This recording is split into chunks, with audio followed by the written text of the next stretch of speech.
grab me a beer and grab him a coke. We about to sit for an hour, bullshit and tell jokes. And please don't mix it up, cause he done sobered up. Brandon T Comedy on your social media feeds. And Brandon Taz if it's your ex drinking buddy. Brandon Taz if it's your ex drinking buddy. Brandon Taz if it's your ex drinking buddy. Brandon Taz if it's your ex drinking buddy. What's up, everybody? Welcome into another edition of Brendan Tassif is your ex-drinking buddy. I am your host, Brendan Tassif. If you are new to the show, I'll give you a quick rundown of the show. I used to be everyone's favorite drinking buddy. It was one of my favorite things to hang out with friends, get fucked up, do drugs, get hammered, and talk about old stories and just get into all kinds of trouble. I'm sober now, but that is still one of my favorite things to do. Hang out with friends, talk shit, talk shop, and reminisce about those good old days. Normally, I would be joined by a guest. This week is no exception. All the way from New York City, co-producer of the Hell Yeah comedy here in New York, Billy Hockman. What is up? Lovely to be here. What's going on, man? Not much. So, Billy, you do stand-up. Yeah. You are a comedian of sorts. Attempting. Aspiring. Aren't we all aspiring? Right. Unless we're selling out. Yeah. That's the crazy thing about being a comic up here versus other places. Like, I was kind of important in Jacksonville, Florida. Yeah? And then I get up here and it's like you're one of thousands, like thousands. Oh my god, it's ridiculous. And they this quote I like is like there back in the day there was like 500 comics, 5 good ones. Yeah. Now there's 5 million comics, still 5 good ones. Yeah. You know what I mean? So there's just so much dirt to sift so through, much. and you're like, who do I think I am that I'm going to be? Well, and it's interesting, too, because you co-produce Hell Yeah with Cody Lewis, also a guest of the show, and we're going to have some of the other guys on in the future.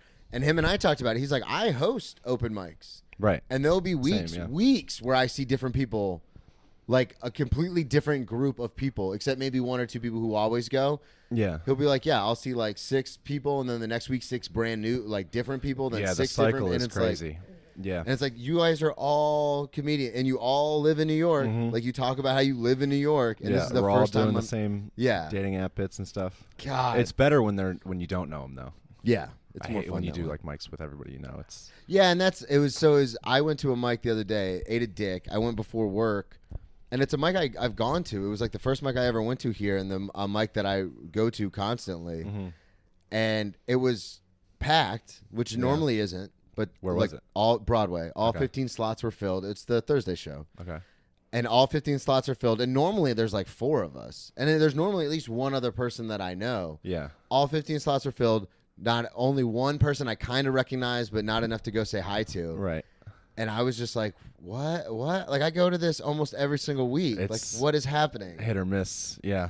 And I like it's funny the range of like emotions you have when you're sitting waiting to go up at a mic. Yeah. You know what I mean? Like you're self-conscious the whole time. But then sometimes when it empties out, like, because you know how people don't stay till the end? Yeah. That like loosens you up. And there's only 4 people. Yeah, and then you're kind of like, all right, whatever. It's like, they put you into a game that you're losing by 40 already. Yeah, so it's like, I don't give a shit. Yeah. As playing at FAU, that is something I'm familiar with. So what's that?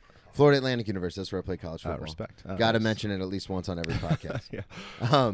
But how long have you been doing comedy? Since 2019. Okay, so you've been doing it a couple years, and you're from Jersey originally? Yep, North Jersey, baby. North Jersey. Yep. All right. Got the Devils. Yeah. They still go by that, right? The Devils? The New Jersey Devils, yeah. Well, because I'm from Florida, and Tampa Bay Devil Rays had to change their name to the Tampa Bay Rays. Oh, did they have to? I thought they just did that. Oh, I don't know. Yeah. I host a sports podcast, and I have no fucking idea. Do you really? Yeah. Oh, Cheers from the press box. Everybody check that out, too. All right. Yeah. Let's get back to you. So you started doing comedy in 2019. This is your first podcast, just like Cody's. Yep. I'm getting all the Hell Yeah people on here. What kind of, were you a fan of comedy? So this is something I always ask, and it's something that I've gotten different opinions on. There are some people who are like me who've always loved comedy and like studied comedy, and you know, I can recite different specials and stuff. I'm the same way, yeah. Okay, so you're like that. And then because I had John was on last week, and John talked about how he just was going to open mics just to watch because it was a free show. Yeah. And then he was kind of like, I guess I'll try it, but he didn't like. He wasn't a student of comedy, how I am and how you are. I was a total like comedy nerd, and like Okay. I would watch stuff with my dad, like sitcoms mostly, but Seinfeld. That was a huge one over with and my over dad. and over. He loved The Office, Okay. all that stuff. Like Yeah, because you're King younger of than Queens me, so stuff. it might have been a little different. Yeah. So I was just I knew I wanted to do some form of comedy since I was like 15. Okay. But the first like, I'm not even joking, like 10 or 15 mics I was signed up for, and then I just wouldn't go, or I would go and like not check in. I would just sit there in the back and watch because I was so scared to go up. Yeah. But I just put it off for so long. Well, I talk about it all the time on the show. It's something almost, you have to be some sort of a masochist to want to do it because one, there's the bombing element to it. Yeah. And two, a fear of public speaking is like which the I number have one for sure. fear. Yeah. You have that? Oh, for sure. See, I never had that. Oh, I'm bad. Yeah, my whole family like just can't handle it. God, that's crazy. So when did you actually go up? You said it like 10 or 15 mics in? I signed up for like 10 mics and I wouldn't go, or I would go and like hide my face and just like watch. Did you have a set? Yeah. Do you have, dude, like, I'd like been writing since I was like 16. I knew it. And I was like, yeah, I'm going to be the next when I start. I'm going to start like when I go. Yeah, next month I'm going to start. Yeah. So I just kept doing that. It's funny cuz Dane gets a lot of flack now, Cook, but the Harmful of Swallow, that CD was the reason I was like I'd always liked comedy. So like Tom Rhodes and Mitch Hedberg, those were some of the first specials I saw. Love Mitch Hedberg. Yeah. But when I saw Dane's Comedy Central Presents where he rips his shirt off, that Dane special and Harmful of Swallowed, that was the first time I ever listened to comedy and I was like, wait a second. Like it's obviously it's awesome. That first little set is fantastic, but that was the first time I ever thought maybe I could do that. Right. So that was the first time I ever even had that thought. Was like I'm like kind of crazy and wild and like and very energetic. I was like maybe I could do that. Right. Well, see, I feel like most people could do stand up, just the craft of it. Yeah. You know what I mean? I mean, as evidenced by like what we said. What we see all the time. Right. There's go to a mic and you'll see what I'm talking about. But so I was always like way into comedy, but I don't think I got into stand up until later, until I was like 18 or 19. Okay. Like that didn't enter my head where like I'm going to do stand up, but I would make like little videos with my friends. Okay, and I was always like trying to be funny and trying to make people laugh. We had the over the shoulder camcorder. The over the shoulder, and we would do like I would do like goofy news segments. I was big on impressions when I was younger. Oh, really? Yeah. So like my dad, it was funny. I tell the story before, but my dad, he'd have a couple pops, and then he'd be like, "Hey, Brennan, do the," or like we'd go out to dinner, and he'd be like, "My son, he can do Ace Ventura, Pet Detective, do it," and I'd be like, "All right." I did Ron Jaworski. My dad loves my Ron Jaworski. I don't Okay. know if you know. Yeah, but that's a random poll. There you go. He's a Philly guy, and Ron Jaworski I always made him laugh. But yeah, I forgot what I was saying. No, so 18 is when you kind of thought about doing stand-up. So I remember watching. You remember those Gotham live tapes? Oh yeah. I remember watching the one where Norm Macdonald hosted. Okay. And Norm Macdonald's like my favorite. Yeah. Dude on the planet. He's not on the planet anymore, but well, is he? You know what I mean? Yeah, his spirit is alive.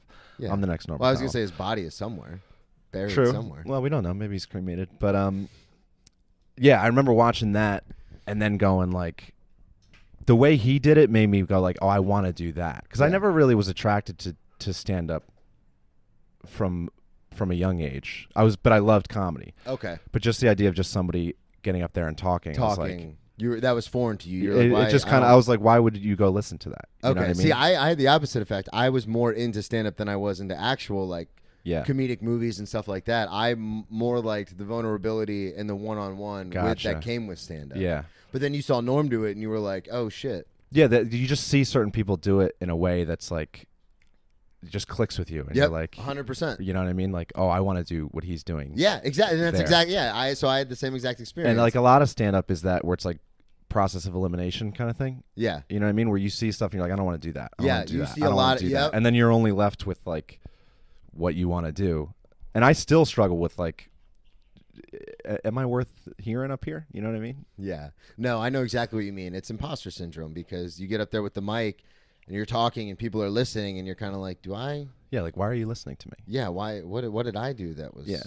Now, I have had an experience, because I've been doing it since 2009, and my experience lately, because I quote unquote think I found my voice and I think I know what I want to talk about. And I do. That's something I'm very passionate about, and I've bored the listeners to tears about that kind of stuff. But just everything that I had been through with the arrest and the alcoholism and the drug addiction, and then getting sober and then relapsing and then almost dying and then getting sober again.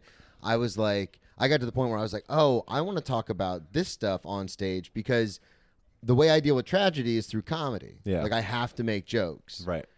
And I want to show other people that like everything's going to be okay. Yeah, like we can all make jokes. You gotta laugh or else you'll cry. Yeah, exactly. It's funny you say that. I say that to my girl. Like I had something happen where someone real close died a couple weeks ago, and I immediately started making jokes. And my girlfriend said, she was like, Savannah was like, "What are you doing?" Yeah. It's She's just like, someone just died. I go, this is how I cope. Yeah. Like this is my reaction. Yeah, I'm not a good sad person. Yeah, I'm not Like, a good just, sad you know, person.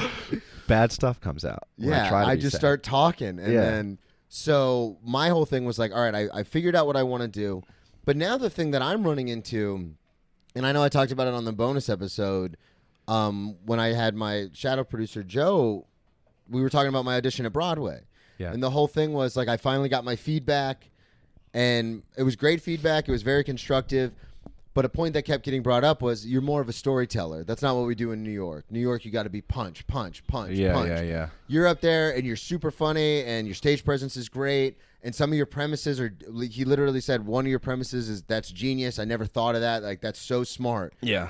He goes, but you do it all in a story context. Mm-hmm. Like, you should just try to do, and this is something that's been told to me before. I think that's a product of like, because you started in Florida, right? Yeah. And every time I talk to a comic who didn't start in New York, they're like they're doing 20-minute sets. Yeah.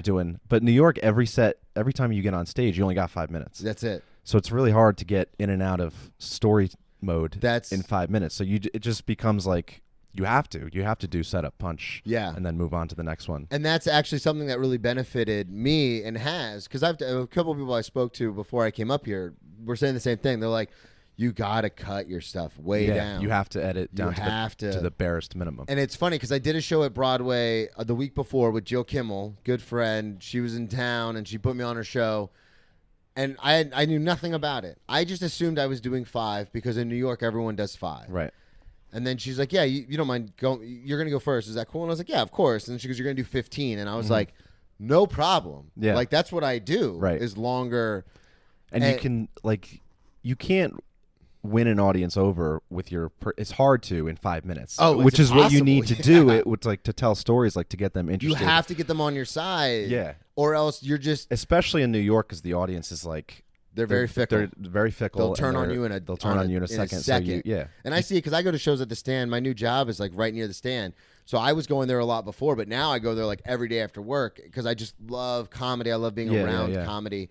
So I'm always at the Stand, and that's an interesting thing is that because they do longer sets there. So you can, and I know a lot of the comics, whether it's personally or just from a professional standpoint, watching their stuff.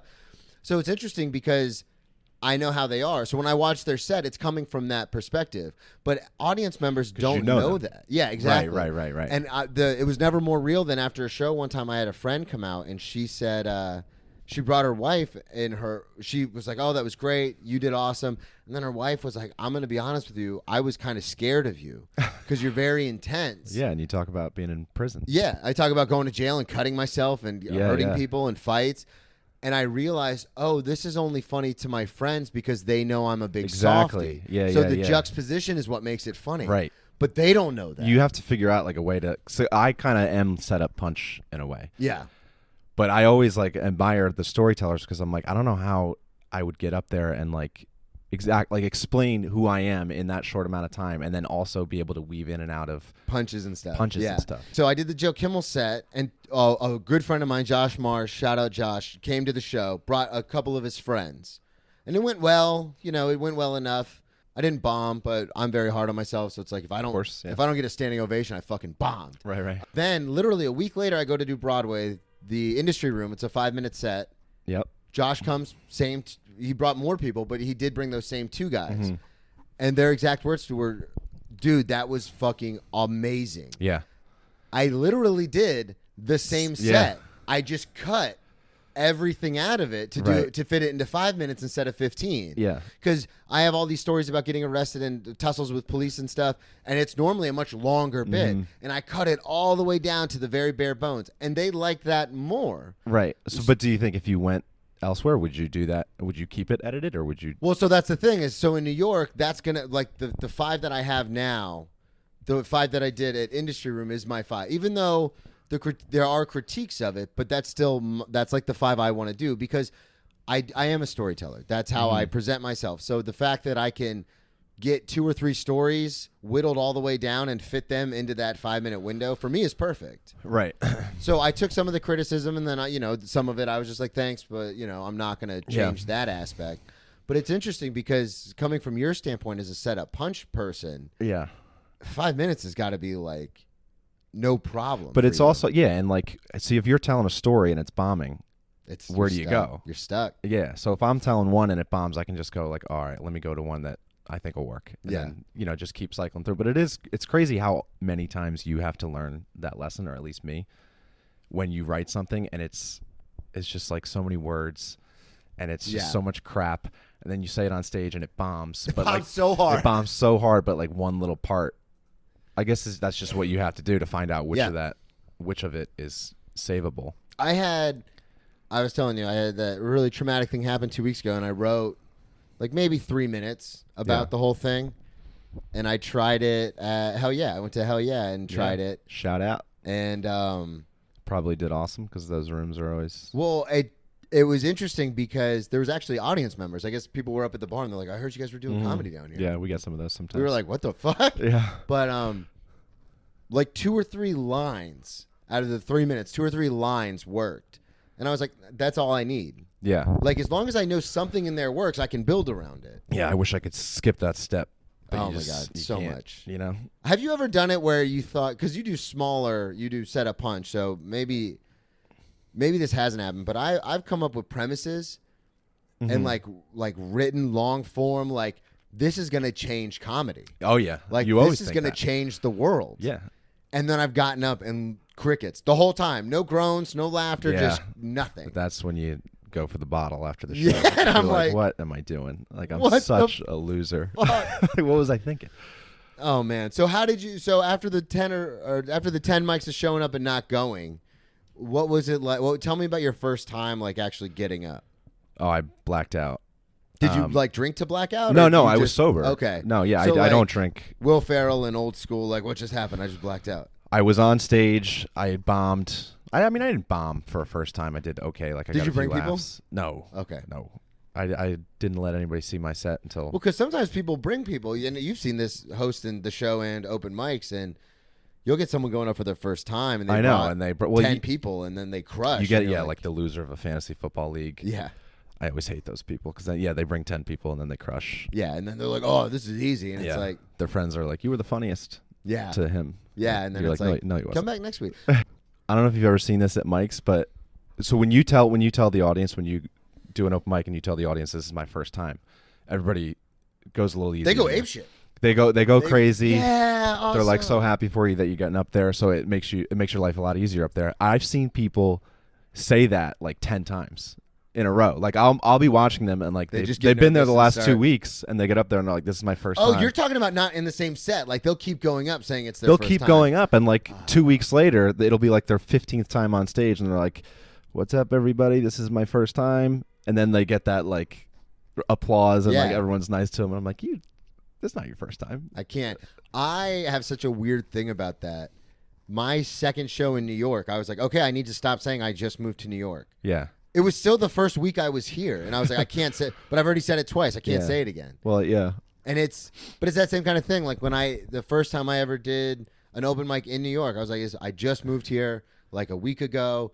I'm brand new, and everyone cheered. Yeah. And then my jokes were just hitting. Everyone's like, yeah. There's so many of those like giveaway lines that if you do like open mics and stand up, you can like somebody says, oh, I'm just working out new stuff. Yeah. If they're bombing, stuff like that. I tell people all the time, don't, and I mean, I'm guilty. I say it sometimes too, but I tell people all the time, don't, if you're going to treat this like, if you want to be a comic and this is a job, right? Don't make excuses. Oh, if 1,000%. it bombs, it bombs. But I know what you mean where like you're up there and you're just sweating in the moment and you panic and you do it. I'll be like, listen, like I am good at this. Like I have stuff. Yeah. But I'm not going to do that stuff because it's worked out. Yeah. I need to you work tell yourself on a million times, like, I'm not going to say it. I'm not going to say it. And then you say it. And then you say it. You just get pushed into a corner.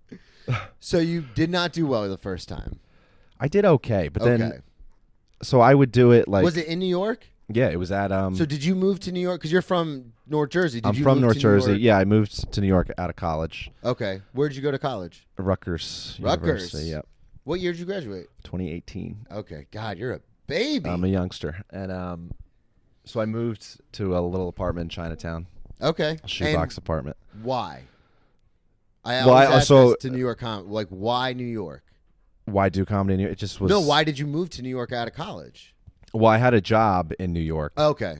My job that I have now, working in TV, and obviously I wanted to do comedy. Okay. And that was just the default. Like, Well, I always ask just because I've done this podcast with people from all over the country, and I ask the same question to people, like a lot of comics, because I'm from Florida. A lot of comics I had from Florida on, I'll ask them the same question, but in reverse. Like, why did you never leave? Why have you not left Florida? yeah, And it's always interesting because it's either it's family or it's I'm comfortable, and it's just very.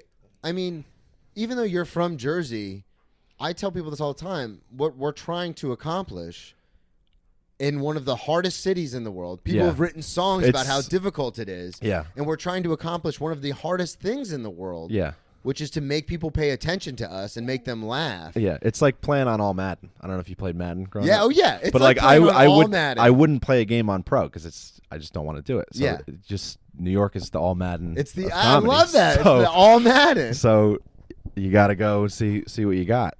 But yeah, you said you were a big deal in Florida. Not a big But deal, but yeah. and like like if I called someone and said, "Hey, I'm going to be in town. I want to do a spot," I would get a spot. yeah, and like so I talk to people and they're like getting paid, and stuff in like outside of New York. So I'm like, why New York then? Like kind of like what you said. Like why did you come here? Got if tired you of playing had on pro, man. because my whole Got tired of playing on pro. But my whole thing is like people, what do you want to get out of it? If I could just do it professionally. In other words, if it could just be my job, that's good for me. I made it. See, so I have a different mindset. My mindset is because of what I talk about, I'm less interested in the money aspect, the professional aspect, and I'm much more interested in the reach aspect. Right, just connecting with people. Because I understand how difficult it was for me when I was younger and how stand-up was kind of that escape. Right. And so I'm much more interested in I just want people to hear what I have to say. Getting a wider audience, which you got. Yeah, which, again, people automatically think, oh, well, if you have a wider audience, it'll automatically translate to more money. Not true. Yeah. My wider audience that I'm talking about and a lot of the stuff that I talk about is drug and alcohol related, addiction related. Those people don't have disposable income. And if they do, it's spent in other places. Yeah. So my thing is, because I've talked to people, Chris Buck, Marcus Crespo, Brian Ziola, all hilarious comedians out of Florida, all travel the entire country doing comedy. But we've had these serious conversations where it's like, why not go to a big, and they say the exact same thing that yours. It's like, why the fuck would I go somewhere where I'm nobody when I'm touring the country, opening for people like Kyle Kinane and like Eddie Pett? Like, why would I go anywhere else? Yeah. And I it's mean, like, I still don't 100% understand why you would, but just because of the well, have you ever thought about moving to a smaller market? I thought about, Raleigh? I did the whole Raleigh. Yeah, I don't know. Just popped in my head. Austin popped into my head. Okay. But I just never I'm from here, and it would feel like quitting in a way, Yeah. like giving up on trying to make it in New York because it's too hard. Which, well, and it's funny because moving to New York, to a lot of my friends in Florida, especially my family, who don't fully understand like what I'm doing. Yeah. They're like, you made it. Like, you're in New York City. You really? made it. Yeah, I've heard that. I got to go elsewhere because apparently when you say you're a New York comic from elsewhere, they're like, all right, yeah, we'll give you 10 minutes. Yeah. Oh, if you go anywhere and say, yeah, I'm a comic from New York, I shouldn't say anywhere. That's only Sith deals and absolutes. But it's like if you say, like, we had people come in who were in the Jacksonville scene and then left to go other places like New York and then came back. And I remember when I came back into comedy, I was just like, oh, this person, they're in New York now? Yeah. And then you watch their set through like rose-colored glass. And it's funny. It's good. But you almost watch it like, I could never do that. And it's like, oh, I'm doing that. New York has like an inexplicable, for me, a thing where it's like all the logical, it's like stupid expensive. There's so many comics here. So many. It's like everything they say makes sense to like, but I just know I'll never do it. I know I'll never leave. Well, and have only been here for a few months, so I think I can speak to this because I'm a New Yorker now. Okay. But I love it.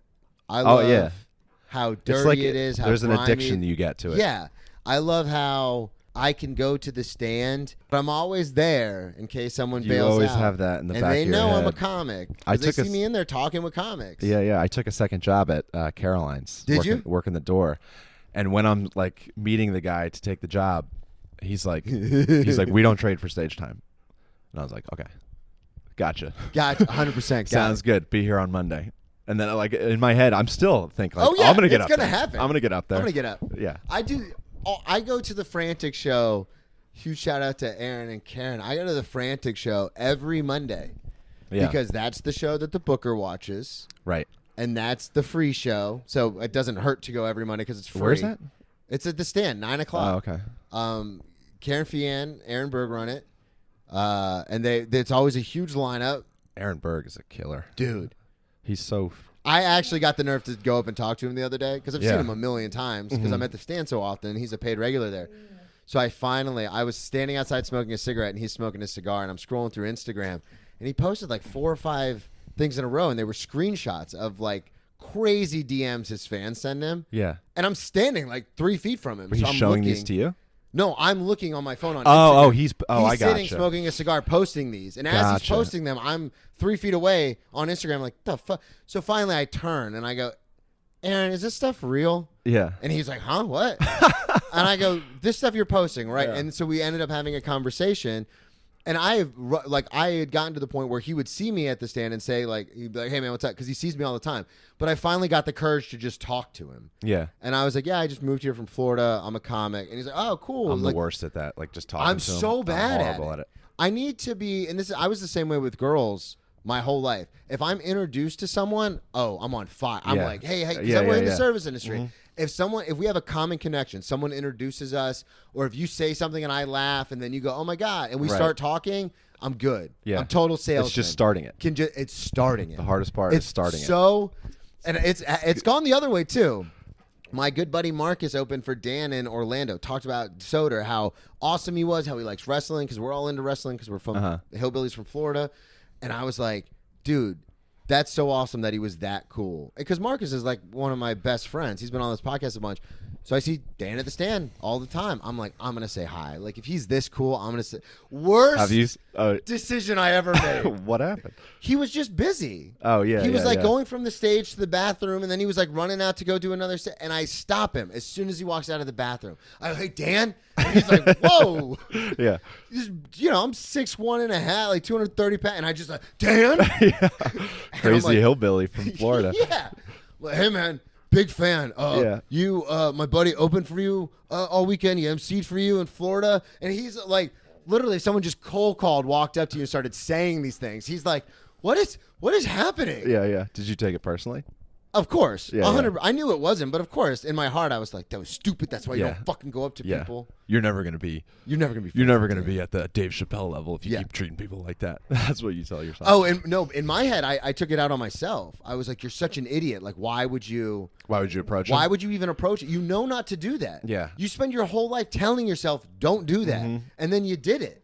You finally get like the courage to do it, and then it backfires. And you're it's like, worked. I was right. Hannah Berner, super sweet. We talked for like an hour. Aaron Berg, same thing. Awesome guy. And Dan is a great guy. Yeah. It's just what I did was totally unprofessional and just weird. You ambushed him. I ambushed him. Yeah. So it's 100% on me, but still in my head, I was like, he wasn't as nice as everybody said. I actually had one time. Do it. It's not a comic thing. I was eating at a diner, and you know Stephen A. Smith? Yeah, of course. So he's sitting like Listen here, Billy. he's sitting a couple tables over from me. He doesn't look like he's in a great mood, but like I love Stephen A. Smith, so I was like, maybe I'll go. No. And I studied sports journalism in college, so I was still kind of like playing around with the idea of doing that.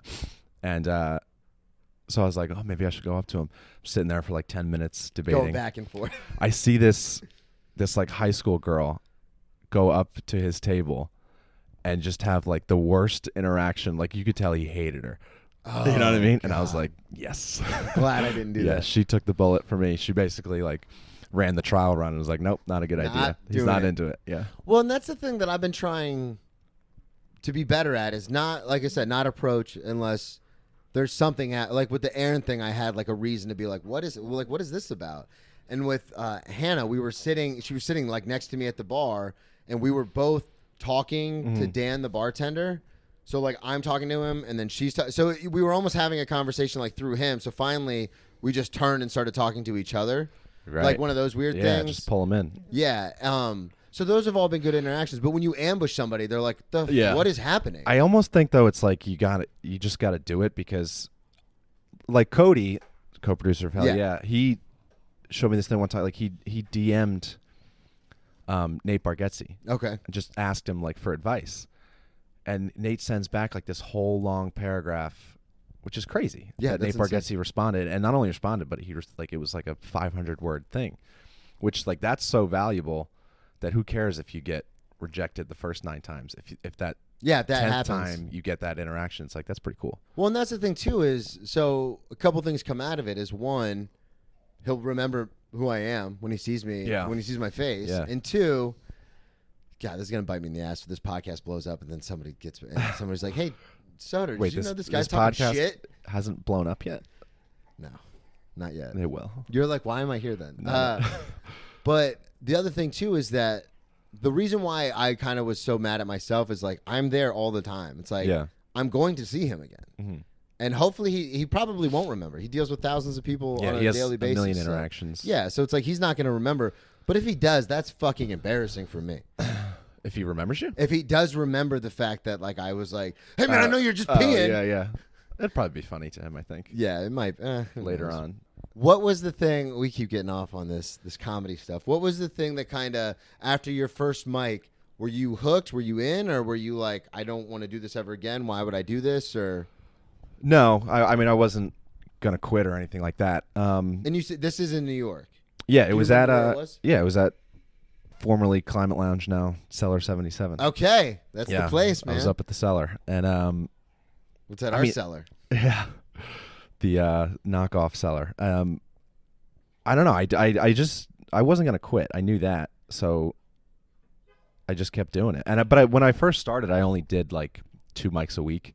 Okay, if that, and then just gradually you start doing more and more. Did you play sports and stuff growing up? Or yeah, okay. All of them. In high school, I played basketball, but like before that, football, baseball. Okay. The reason I ask is because there's like a competitive thing. Because you were like, I knew I wasn't going to quit. There's like a competitive thing that comes in. And I notice a lot of people in showbiz, mainly comedy, are either ex-athletes or addicts.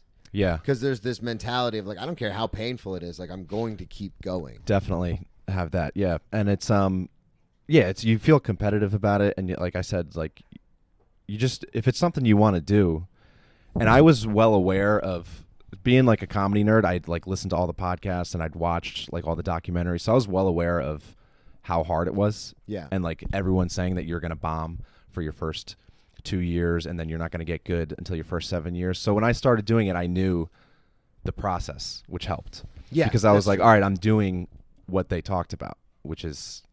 I'm not doing that great right now. And also, I have confidence in my writing. Okay. Like I think I'm a pretty good writer. I don't have a lot of confidence, at least in the beginning. I still don't have that much, but it's better in the performance See, I'm side the opposite. of it. Right. My writing's garbage, but I can captivate an audience once I get it. So it was like, just put us together. Yeah, exactly. But it was yeah, I knew if I just kept getting more and more comfortable, I was confident enough in my writing where I was like, I can do this. Yeah, you know it's good on the page. You just have to translate it. Exactly. Like I know if I wrote these jokes and gave them to somebody who knew what they were doing, they could probably get laughs. Yeah. But I just can't because I'm a sniveling mess right now up there. So this is all after college. Was Rutgers your number one school? That was the one you wanted to go to? Like one of the first Rutgers games I went to when I was a freshman, they won. They beat Michigan, and we stormed the field. Fuck yeah. And I was like, this is great. This is at Rutgers? This is going to happen a lot. And then Rutgers loses by 1 million. Were you guys hammered? I drunk. Okay. Well, yeah. I'm hammered. Yeah. Hammered. Yeah. So were you a big party guy in college? Yeah. We drank a lot. I mean, I was drunk every weekend. But okay. Was it my number one school? I went to... Well, I assumed it was because you're from the Northeast, and Rutgers is like... Because you guys don't have college football up here like we do in the South. Right. You know what I mean? Like there's Yeah, like it's a in big the deal for South, you everyone's guys. like fucking Florida State, Miami, USF, Yeah. FAU, FIU. But those are all D1 schools. But up here, it's like, well, we've got Rutgers, Which is that's a it. poor excuse for a D1 school. But I mean, athletically, academically, it's a great school. But no, I never planned anything really in my life, and I went to a high school I had like 15 kids in my graduating class. Oh wow. It was like a Christian school. Okay. It was K through 12. I went there K through 12. Jesus. It's brutal. And so yeah, when I was going to college, I was like, I'm not doing that podunk little school thing anymore. Yeah. So Rutgers was just a default. Big university. I'm not even joking. I think I applied to like 2 colleges. Oh really? Yeah, Rutgers and Monmouth. And then I just Rutgers Rutgers Yeah. was like the public schools. I was like, I'm going. Yeah. I'm going to public school. Fuck yeah. That's basically what it was. You spent 13 years, including K, Oh my god. in private school, and then Yep. finally when you came out, you're like, fuck this, I want to go to public school. yeah. Exactly. You just fucking yeah. ruined me.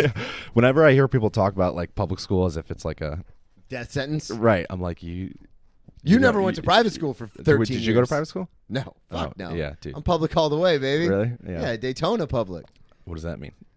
It's just Dirty? grimy. Yeah. No, I lie. I grew up in a suburb outside of Daytona Beach, so I went to good schools. Oh, okay. Yes. And then in high school, I was an international baccalaureate, so I went 30 minutes away. What did you say? A baccalaureate? International baccalaureate, IB. Okay. You guys have that up here? No. What is It's the hardest classes you can take. That sounds like a word that would be really hard for It's people, an people in international Daytona. program. It's the hardest classes you can take in high school in the world. You know, people are like, "Oh, I was in AP." Yeah, we yeah. PP on AP. Ooh. Yeah, So you're a smart guy? We PP. I used to be And then you. concussions. Oh, Lots of God, I was concussions. going to say drinking, but. Well, yeah. So the drinking, which swells the brain, the drug abuse, and the concussions. I was going to see a neurologist every 6 months for a while because I had some pretty bad brain things going on. Uh-huh. And they were just like, "Yeah, man, like, this is a mess." Yeah. And I was like, "What do you mean?" I kept all my case studies and stuff because I was pre-law, so I kept all my case studies, and I used to reread them and be like, "I wrote this? Wow. Like, there's no way I wrote this." You were impressed by. I was so impressed. I was like, I used to be fucking smart as shit. Yeah. Do you like? In your head, are you a smart comedian? No, Yeah. because again, with the storytelling, it's, Right, I was gonna it's say all, most it's all storytellers are perspective. I understand political humor and like guys and girls who try to be like cagey and like try to outwit the audience. I understand it, and it's funny to me, but it's not anything I would strive to be. It's funny sometimes. It's unbearable when it's. When it's not funny, it's not the funny. worst. It's horrible. People think what I do is a TED Talk. I'm like, that's a fucking Yeah. TED Talk. When people get up on stage and they have like too much confidence, Yeah. you know, Oh yeah. right? I've Sitting seen- down, like they get up there and they sit down. What are you sitting down for? Yeah.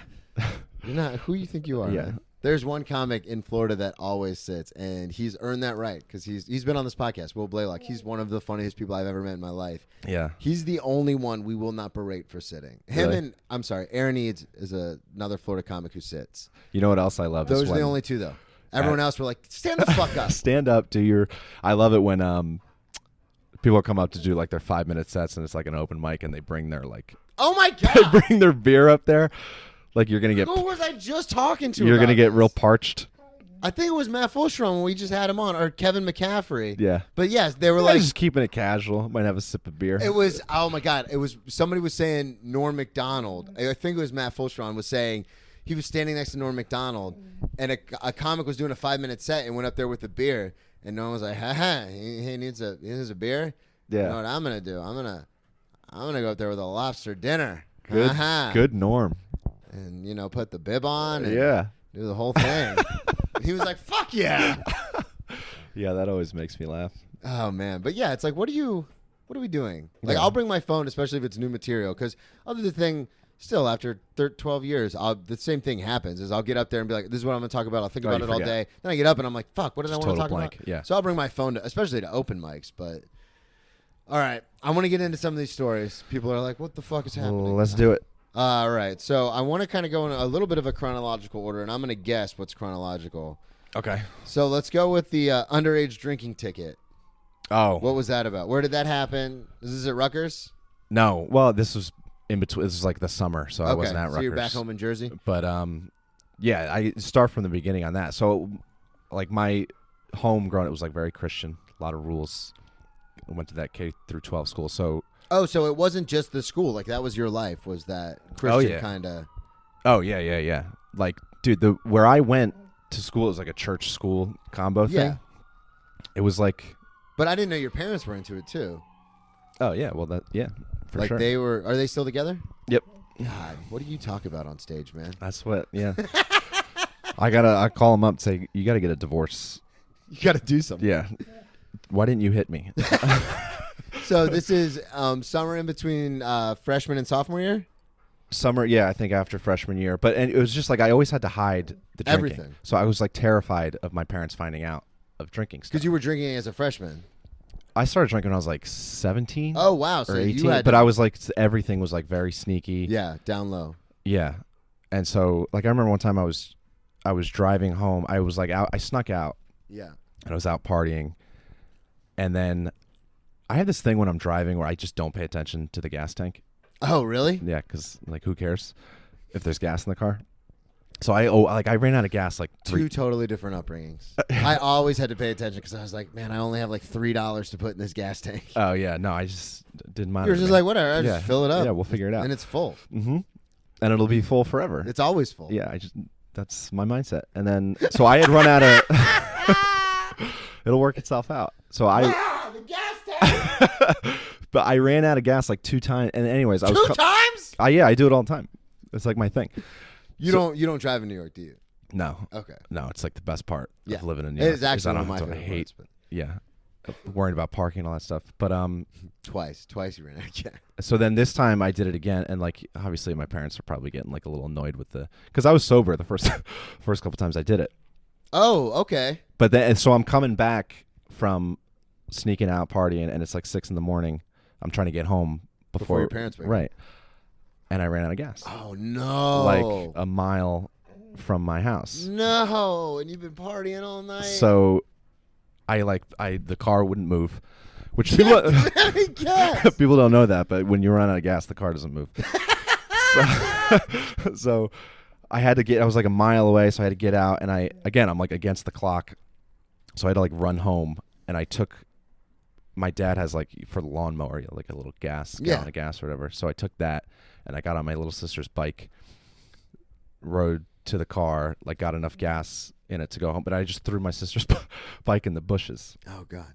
And then I went home and it all worked out. Anyways, I say that to say like that's the kind of stuff I had to. So I was terrified. See, that's a great story. People come in here all the time. I don't know if I have any stories. That's a fantastic Is story. it? Okay.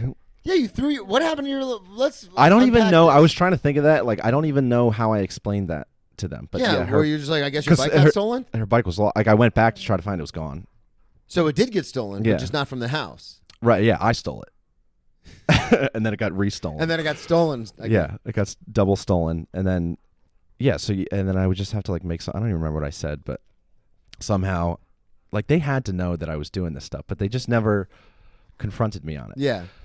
Well, because then once they confront you, it's real. If they just ignore it, then they can be like, no, he's... Yeah, I guess that's what it was. It's like a cheating situation. Like when you know someone's cheating on you, but you're like, I'm just going to ignore it because they're way out of my league. It's not real yet. Yeah, it's not real. Yeah. They're allowed to cheat on you? No, I mean... No, but that's your yeah, like, that's the thing. It's like, if I just ignore it, then it's not real. Right. It's like my alcoholism. Yeah. It took me being like in a hospital and someone being like, you're going to die. And I was like, oh, man. That's a bummer. Yeah. Party's over, guys. Dr. So-and-so's here. Mr. Big Shot. Your medical degrees. Yeah. So you had to be very careful and quiet. Right. And then I had this, I was like, Your parents are ignoring everything. To an extent. Like. Yeah, ignorance is bliss. I get it. Yeah. So then I was going out to party one night. I was dead sober, but I had like a bunch of alcohol in the back of the car, and I picked up my friend. Trunk or back seat? Back seat. What an idiot. Right? Or why don't you just put it in the trunk? That's why I asked. As you probably guessed, I'm not the most thoughtful partier. But, so then the cop I don't even remember why he pulled us over. It might have been a bullshit reason why he pulled us over. But he pulls us over, and then I got like this ticket. It was like a $500 ticket. Holy shit. And you weren't even drunk? No, I was dead sober, and I was like in my dad's car. But so that did was you call your parents? I didn't. Did the cop call your parents? No, he asked me. He was like, because he was like, whose booze is this? I could have just said my dad's. Yeah, you're in your dad's car. But then I was like, he's gonna call my dad, and then they're gonna find out I was drinking. Oh, okay. So that was going on in my head, and then Isn't it funny how we overthink so much stuff? That's what I'm getting at. Is like, Yeah. so then I didn't tell him for like a month, but I had a court date. So So it was a written arrest. yeah, It's a ticket where you have to go to court. right. I had to show up to court, give him all my It money. counts. You've been arrested. That's a written arrest. Does that count? Yeah. Oh, sweet. I'm They just hard. don't put you in handcuffs and book you, but a written arrest, you still have to go to court. That and the stuff. cop was like, I could put you in Yeah, cuffs yeah. and I could book you, but I'm It's not called going a to do written that. arrest. And I was like, oh, thank you so much, Yeah. officer. But he was being a dick, I think. You were just happy you weren't in handcuffs. Right. I was just like, oh, I'll go home. Because that was my mindset. It was like, I've gotten away with it every other time before. Like, Yeah. I threw my sister's bike in the bushes History and nobody has found taught out. you that this is a virtual certainty that you'll get away with. So that was the first time that I, like, didn't get away with it. So I had to, like, tell my parents. That was, like, brutal. What happened? Did you sit them down, kitchen table style, or were you in passing? Were you like, hey, by the way, I got Oh, a no, court no, date? not in passing. I was, like, quiet for a week. Didn't say anything. They probably thought you were gay. So, you think so? Maybe. That would have probably been worse, I think, in their minds to hear that. But In their minds. right, there's nothing wrong with that. So then I don't think so. Maybe you do, but I don't think there's anything wrong with that. And Don't put this on me, you son of a bitch. you got real quiet. I don't know. I don't know how you feel about the gays, but I'm cool with it. So but then I told them, and they were like so cool about it. Oh, really? Yeah. Didn't see that coming. That's a curveball. Right. So that was like a As a very But funny it's- comedian Derek Gaines says, plot twist. yeah. I love Derek Gaines. He just did the Hell Yeah comedy show. Fuck yeah, he did. Yeah, crushed it. Cul-de-sac black. Yeah, Suburban yeah, and South Saks. Jersey, baby. And but I still think that's like affected how like the way I drink now, because I always have that in the back of my head where like You're even always in- nervous. I'm always nervous. Even in college, like when a party would get busted, I would go hide in the You'd like panic. in the bedroom. See, yeah. it's always interesting to me because there's always those guys and girls who are like, "Fuck this, man. This is my house. Like, I don't get. What are you gonna do? Give me a fucking ticket?" And Oh then they'll, yeah, I don't like sit those in the living people. room. Yeah. And I was the same kind. I was like, "We gotta go. Like, Yeah. let's get the fuck out of here." So I was like that because of like how like my childhood. Well, I was exactly same thing. I was like that because of when I was a kid, like when I never went to parties in high school and stuff, but when my brothers and sisters would, like, they'd get busted and they'd get in trouble, and people are getting like DUIs at 18 and shit, and I was like, I want nothing to do with yeah. this. Oh, it freaked me out. Oh, I was so scared. And it was interesting because then after I got arrested a couple of times and I started doing like my pre-law stuff at I turned into the like, fuck you. Oh, yeah? guy. I turned into that because I was Yeah. like, what are you going to fucking do? Like after you get arrested 3 or 4 times, you're like, okay, like this is fine. Like I've done this a million times. It's like stand up. You just Yeah, you just keep get going. more comfortable in the handcuffs. Yeah. Yeah. But yeah, so I was just like always scared of getting caught and stuff. But then they didn't care. Well, they cared, but they let it go. They let it go? God, I still can't believe $500 for having some booze in your dad's car. I know, it was ridiculous. So there's a couple interesting ways I want to go with this. The getting kicked out of the Phillies Mets game. When did that happen? Oh, that was a couple years after college. I like You went on a tear? every weekend. Because all these seem like they happened after college. Oh, actually, we're gonna get to the Times Square thing and then the Phillies Mets game. But first, while we're on the subject of you at Rutgers, let's talk about you being a horrible roommate in college. Oh man, so What did you mean by that? Because I was 'Cause like, it was I can relate always- to this, but involving like drunk stories where I just was a terrible roommate. okay, yeah, same thing. Yeah, my freshman year roommate, he was it doesn't matter what he was, but he was black. And so I like one time I had like this friend visit me. He was gay too. He was a gay black guy. He loved real hip hop wives of Atlanta or something like that. That was his show. And I'm just gonna let you keep going. yeah, I'll work my way out of it. But I had a friend come visit me, and we were gonna go party and stuff. And he came from like far. I don't remember. He was like Virginia or something like that. But he came to visit me. See, Like now it is relevant. what I was trying to make another joke. about the black guy? Yeah. Oh, that's funny. You said it's not relevant to the story, but he was black, and then you said my friend came from Virginia. Well, no, and my I'm saying- roommate was black. My friend was white. No, but that's what I'm saying. Now you have All a my friend friends are coming white. from the South, so now it's yeah, now it's relevant. Right, yeah, because they hate each other. No, they don't. But so he came from like all this way away, and then For anybody who thinks like the comedy hang is actually, this is all it is. Yeah. Just us making dumb jokes, trying to like work stuff out. saying, no, get it? Because he's from the South. Yeah, saying all the things that we can't say on stage, basically. Into a microphone for thousands of people to hear. And then we had like 2 drinks, but we smoked cigars, which I don't know why I ever smoke. Every time I smoke cigars, it's a bad idea. But we smoked cigars sick the next day. Yeah, I feel sick immediately. We smoked cigars in the room. Oh no! In the dorm room. That's not allowed. Yeah, not allowed. And it like everything stunk. And why I say my roommate was a gay black guy, he was very particular about all his like, accessories. And, clothes, like, accessories, things like that. He would always like spray that perfume stuff, whatever that is. Cologne? Air stuff. Like he would make the air smell good. Like Febreze stuff? Febreze is the word I was looking for.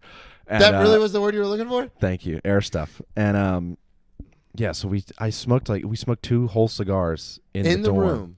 Yeah. Is this like a dorm? Like it's No, yeah, it's like 2 beds next to each other? Yeah, small dorm in college. Oh, you're a dick. I was horrible. And then we didn't go out. My friend came all the way. We didn't go out. He had to leave the next morning because I got so sick from the cigar, so I just threw up. So what did your roommate do? He hated Was he me. in the room or was No, he was out that week, and then he came back like the next day, and the whole place stunk like cigars and throw up. Did you try to hide it, or were you like, no, we're just smoking cigars? I just opened the window, but I didn't know what else I could do at that point. Oh my God. So that was one. And then my sophomore year roommate, I was out partying, and then the next day I was taking a train home. I want to ask you before you get into this story, do you have the mindset when you're doing it like, fuck, I really shouldn't do this? Or are you just like, I don't fucking care? Like, whatever. When I'm like, when you light the cigars, were you like, fuck, this is a bad idea? Or were you like drunk? Or you? I just like, it's not my problem. It's like the gas thing. Who cares? It'll figure itself out. Yeah, I didn't think ahead. So then my sophomore year roommate, figure itself out. Yeah. I'll open a window, whatever. Right. I had a roommate like that. He'll get over it. He was always like, I was on probation one time and we were at a party with a bunch of drugs, like a hotel party, and the neighbors, like the neighboring rooms, kept complaining we were being too loud. And I was like, we need to turn it down. He goes, stop being like, you don't. Yeah, I'm always the turn it down guy. Well, I was like, you need to turn it down. I'm on probation. Yeah. But he was very much like, you're talking about how you were with the cigar. He's like, whatever, man. It'll be fine. And I'm like, no, it won't. Right. I mean, you're right. It's not going to be fine. So fast forward. It didn't work out with the freshman year roommate, and then doesn't want to live with you again. Yeah. So then sophomore year, I lived with this kid, and then like the train was late, and I slept through all my alarms, and I woke up and I felt horrible, and I just threw up on the floor of the dorm. Wait, I'm sorry. Take me back. So it's sophomore year, and you had to catch a train? I was out like on a Friday night, and on a Saturday morning, I had to catch a train to go back home. Okay, got it. And I'd already bought my ticket, and it was $15, and I'm not wasting $15. Yeah. So I woke up with like enough time to sprint to the train station, and I felt horrible, and I threw up all over the floor and just left of the door, and I just left it. And he was still asleep? No, he was out, and then he came back the next day. Hated me for the rest of. He would literally watch like on his laptop. He would watch his TV, and he would pull his blanket over his head and like hide under there because he hated you that. Because he didn't want to. I think it's because he hated me. No, that's the 100%. You think so? Yeah, 100%. Other than that, I was a good guy. Oh, see, okay, so I had a couple. I wanted to bring this up just because you had horrible roommate in college, and I remember I always thought I was such a great roommate. But when Brandon Taft. First of all, I always apologized. Yeah, of course you have to. But when Brandon Taft, that was my alter ego in college when I would get hammered. Okay. When Brandon Taft came out, it was a mess. Yeah. And so I remember, I always thought I was a decent enough roommate. Like I always stayed out of everyone's way. I was always real courteous, always asked. Like I would try never to leave a mess. But then again, like I'd get blackout drunk and do stupid shit. Right. And then like I'd always apologize the next day. But I never thought I was a bad roommate until that roommate I was just telling you about.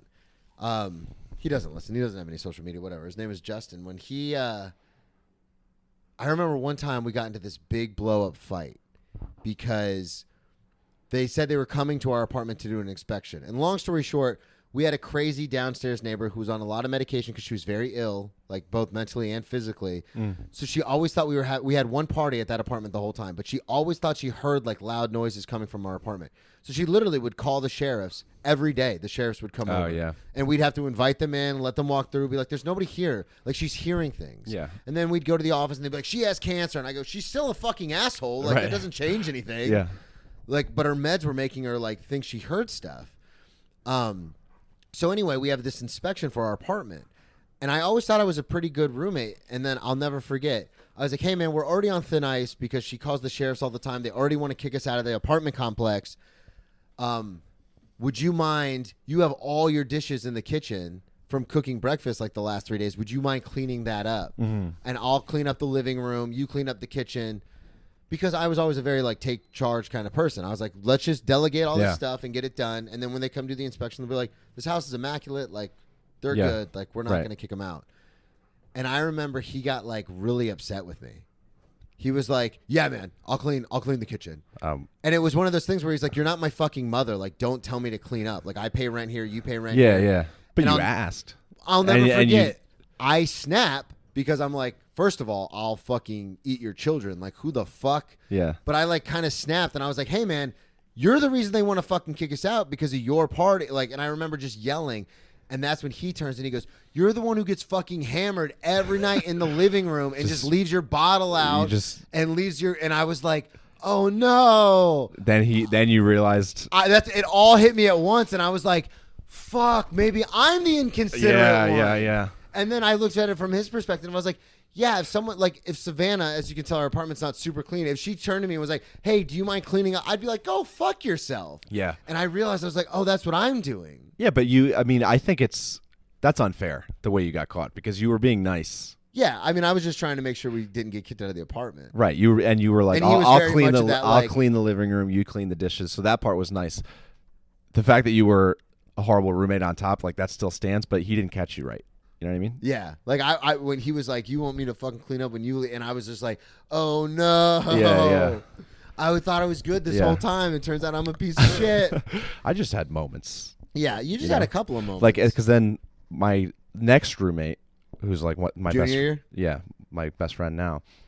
Oh, okay, so that worked. I would do that stuff with him, and it would just be funny, you know. Yeah, and that's the weird thing I've noticed is that it all depends on the person, right?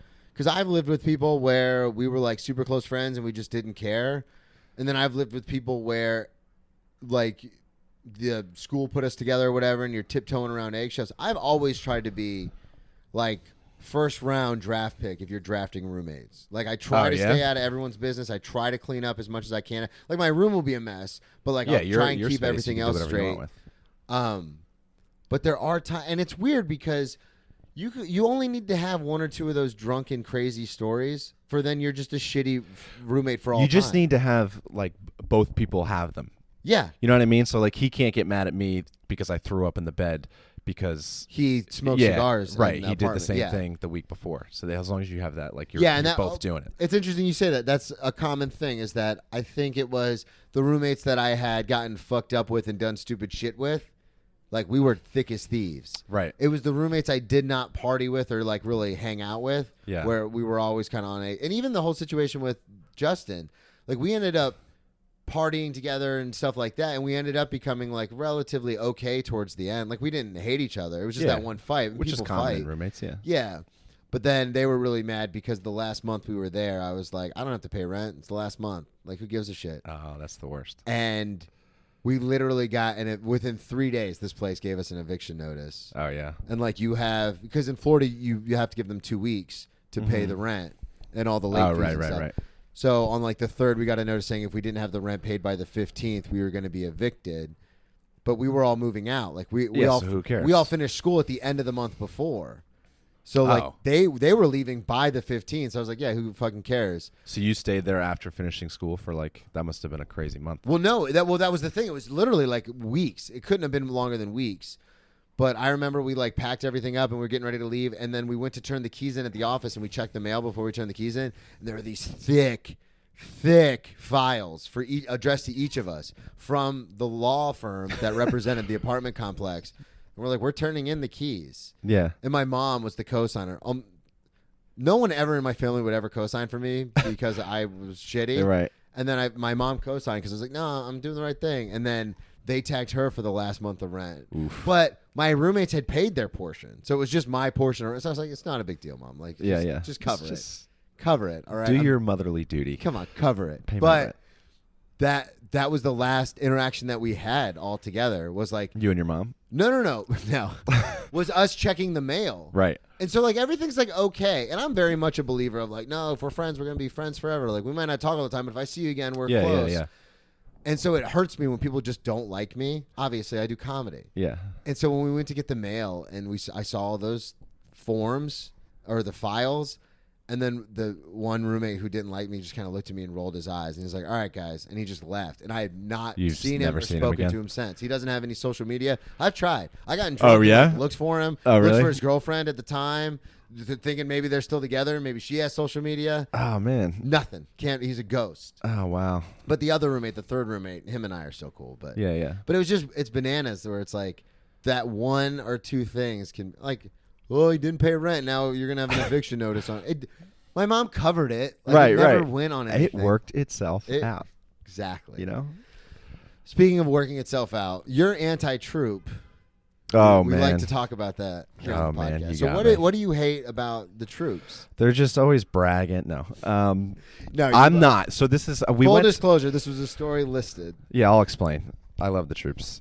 We went to it was like 10 of us, and we were going to this Phillies-Mets game. I'm a Yankees fan, so I don't have a dog in the fight. Okay.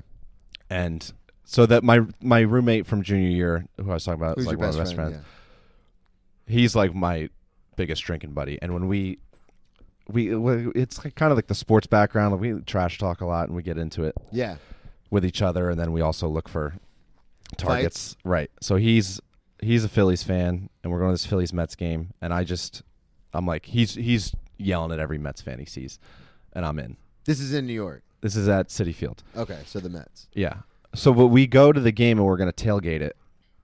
And so we're there tailgating. Tailgate at baseball games? Yeah. You can I didn't know that was a thing. It was an honest question. Oh, yeah. Well, you can. Okay. Yeah. I just always associated that with football. Yeah, man. I mean, if you got a cooler, yeah, you can get to the you stadium can, early enough. I don't know why. Yeah, they got parking lots. Now that we're talking about it out loud, I feel Yeah, like an that was a idiot. really dumb question. It's so stupid. But so we had like a few drinks, and then it was a rain delay, Okay. which was bad news because then we had more time, and then we went to this More drinks. and then we went to this bar, and it was one of those deals where like everybody in the group, not everybody, but a decent amount of people in the group went to go buy shots for everybody in the group. So then Okay. you end up with like 4 everyone shots. has 5 shots of whiskey. So we did all There those. was 10 of you, correct? About 10. I don't Yeah. remember exactly. But so we did all those, and then we go into the stadium, and we're lit up. Fuck And- yeah. Yeah. Now it's a party. And then the talking's getting worse and worse. Because your buddy's still ragging on everybody.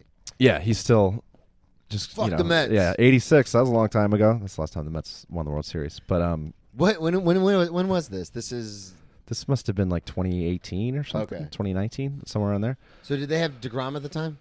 Yes. Okay. He wasn't pitching that night though. But I don't think. he wasn't DeGrom that he is now. No. The Mets were like the Mets are always like just below average. Like they Yeah. weren't horrible, but they could win some games. And so there's this group, like we're antagonizing everybody basically. Back in the stadium. Yeah. Oh, and the other thing about this is like nobody else cares about the game. Yeah. It's just we're the only like baseball fans there. Yeah. Everyone Everyone's else is just there to have a good time. There to hang out and have a good time. And then, when you're like, what people don't understand when you're like interacting with a drunk, like asshole, is it starts at a certain level, but it's not gonna stay there. You know what I mean? Like It's not gonna stay there. like we're just. It's like it starts off as like innocent, just like, the Mets suck.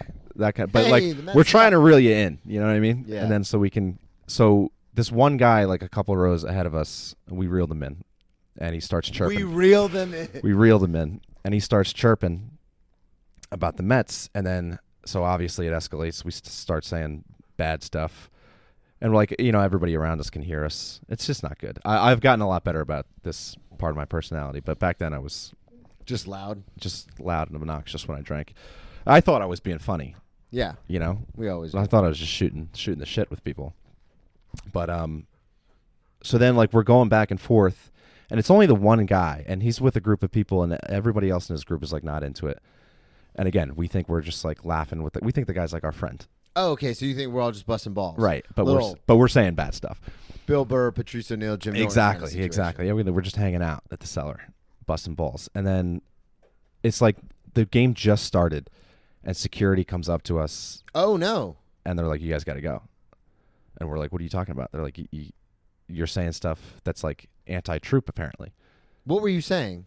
Well, this is the thing. We were just talking, but apparently it was during the national anthem, which we didn't realize. But apparently, so we're like yelling and screaming, like they're playing the national anthem or whatever, and we're yelling at like the Mets suck, you know. Okay. Right. I see how that can get misconstrued. So then they told...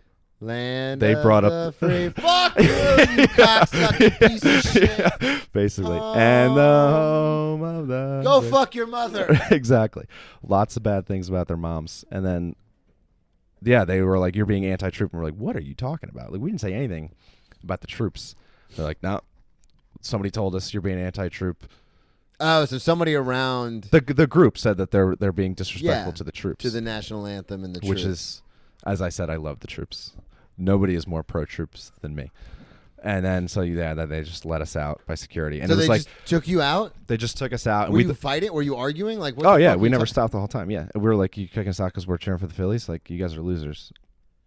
And then everybody in our group had to leave. It was like... Everyone had to leave? They didn't have to, but they just, like, they yeah, don't party's care. over. Yeah. Fucking Billy's over here anti-trooping it up. Yeah, exactly, man. And then, yeah, so it was like the first inning.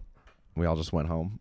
God. After we got taken down the elevator. And the security guards were like laughing at us, which kind of hurt my feelings. They didn't take us seriously as a threat. Yeah. They were like, you guys are okay, so ridiculous right now. Come on, let's go. And they wouldn't even like really explain. You should have faked paralyzed. Oh, yeah. I didn't know about that trick.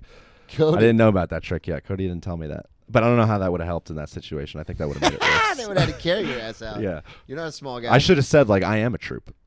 Oh, you should have. You Yeah. could have gotten away with that. Yeah. People ask me all the time. Yeah, you look like you could have been a troop. People ask me all the time. Or they'll just say, thank you for your service. I'm like, how do you know I work in the service industry?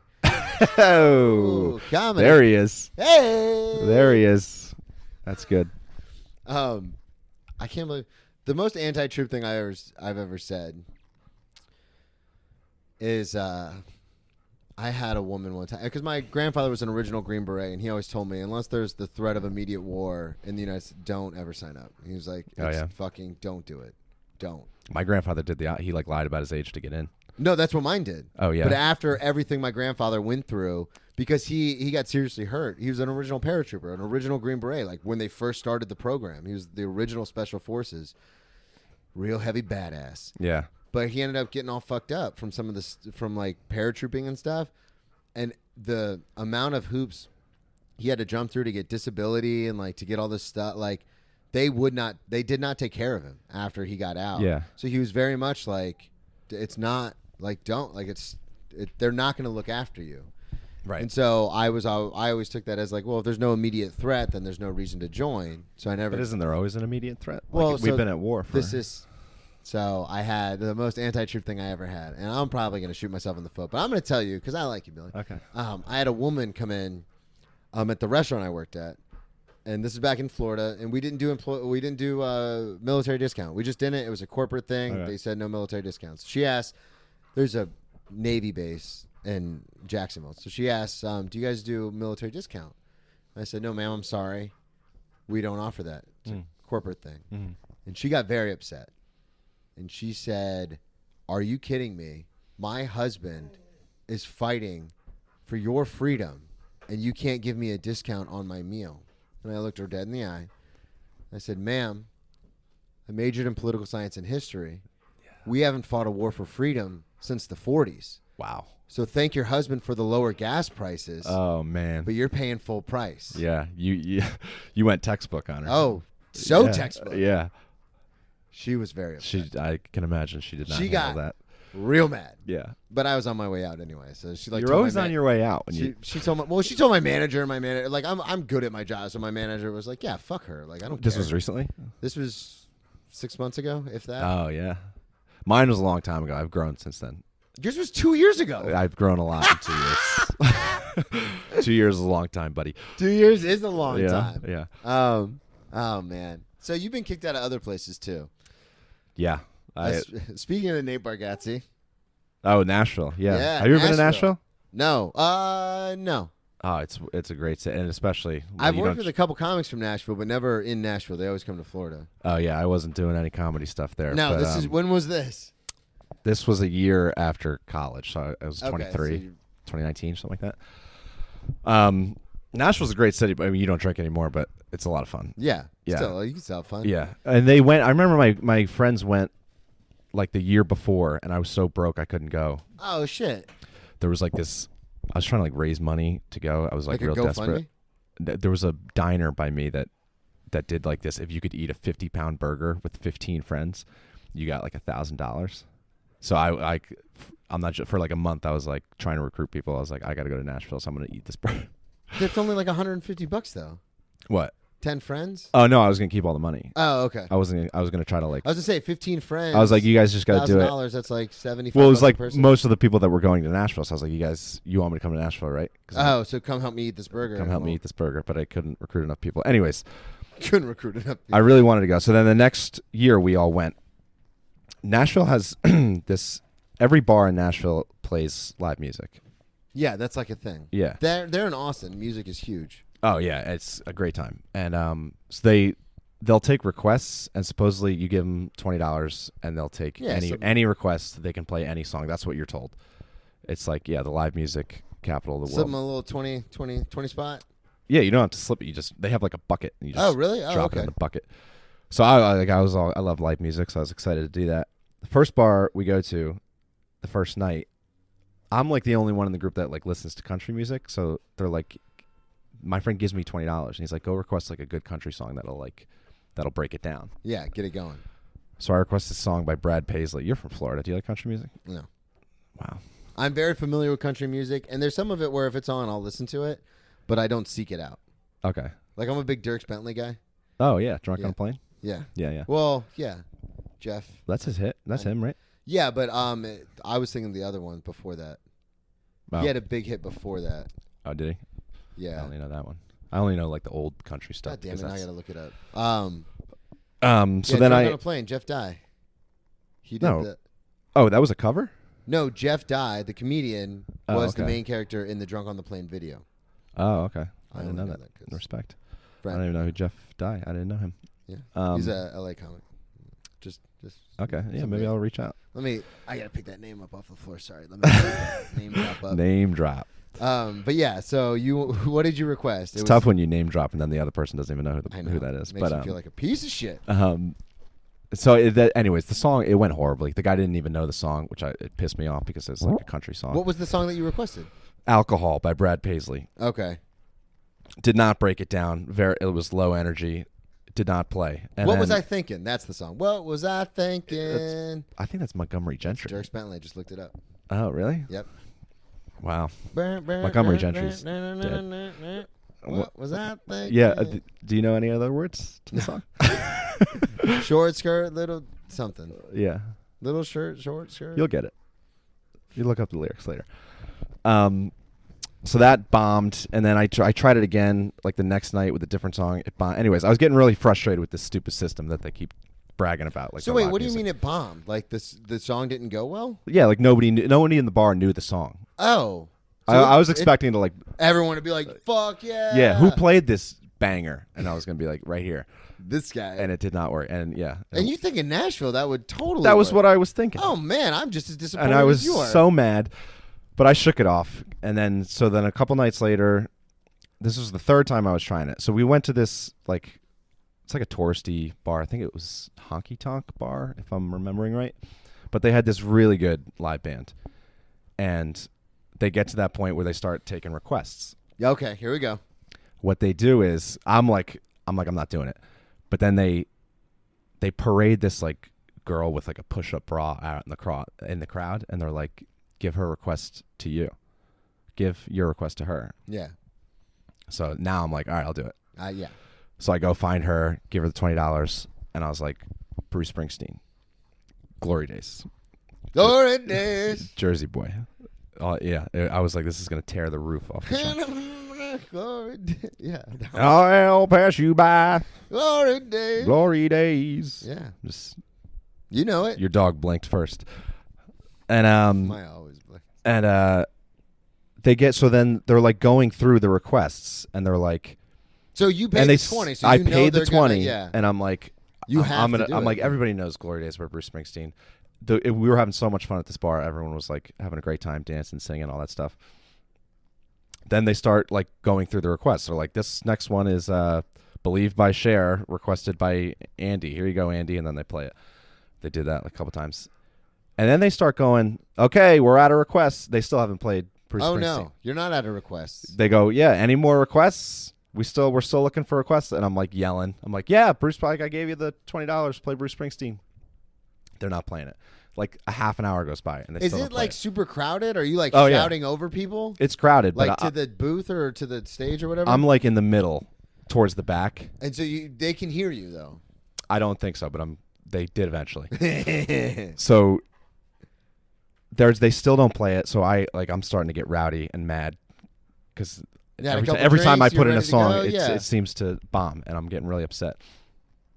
So then I start making my way to the stage to like heckle them, and I start yelling.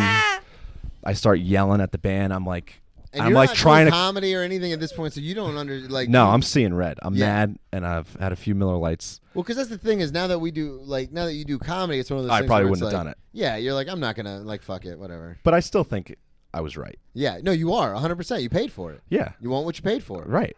And so I go to the front, and I'm like yelling at them, and just fucking elbowing people out of your way. Elbowing people, like yelling at the band, like play the song, you stupid motherfucker. Like, wow. Yeah.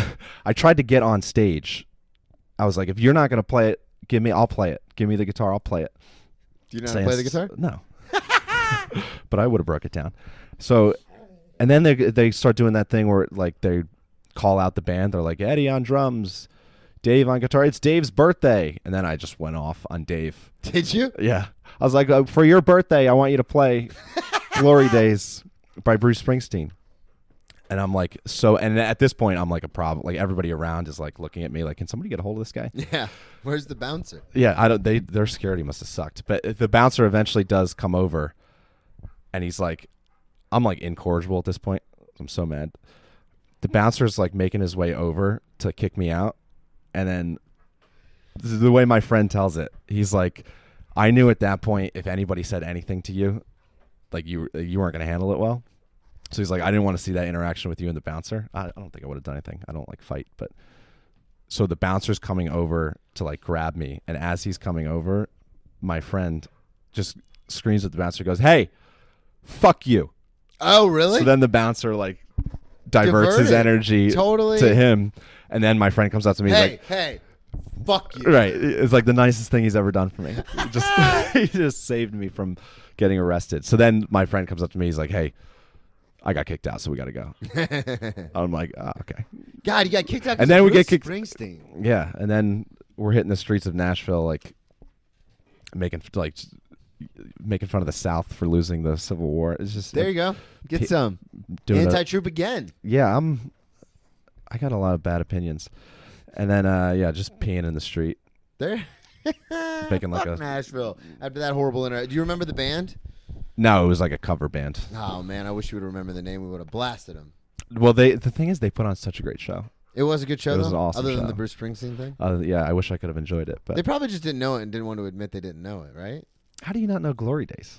You gotta think that though. They were playing like all sorts of like conventional Share, stuff. Believe and everything. Yeah. Oh man. Well, this was a lot of fun. Yeah. There are a couple more stories that we are gonna have you back on. I gotta get to work though. You got stuff going on. Respect.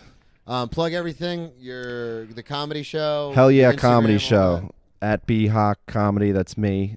At Hell yeah _comedy. That's the show. Every other Thursday. So the next one is this Thursday in Williamsburg.